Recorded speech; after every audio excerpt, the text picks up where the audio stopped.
जगत का जीवन कीटार्थ हो जाता।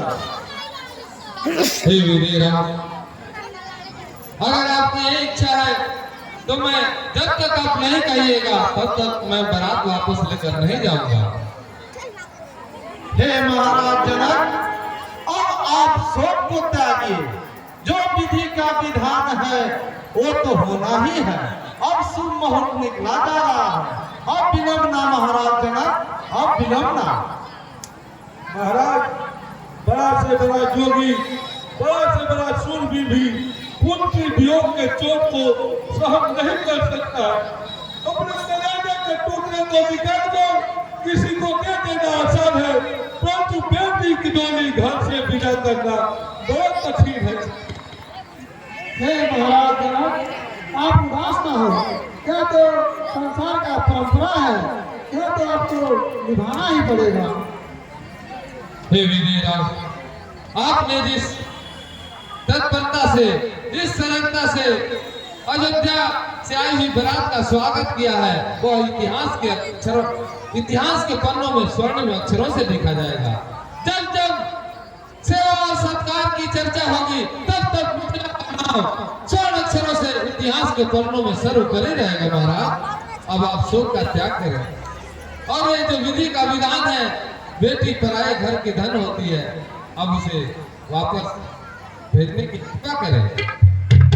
हे महाराज जनक, आप सब त्याग करके बेटी को विदा करने का कार्य करें, क्योंकि यह प्रकृति का नियम है कि बेटी सदैव पराई होती है। हे महाराज जनक, इससे उत्तम कार्य कोई संसार में दूसरा होता ही नहीं है। सबसे बड़ा दान कन्यादान जो आपने कर दिया। अब मोह को त्यागिए।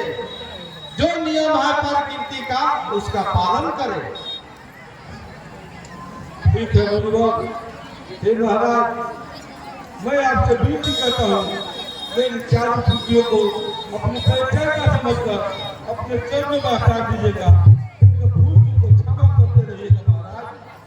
हे वीरेराज, आपकी चारों कुमारी हमारी होने वाली महारानी है।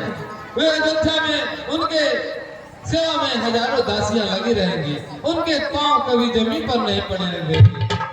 मेरा ये वचन है, उन्हें कभी यह महसूस नहीं होने दूंगा कि वे जनकपुर को छोड़कर अयोध्या को आए हैं। अच्छी बात है महाराज। सदानंद जी, महारानी से कहिए राजकुमारी को पूरा करने के लिए तैयारी करें।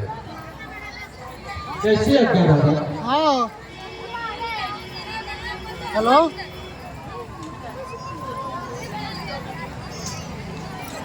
Hello, hello, hello,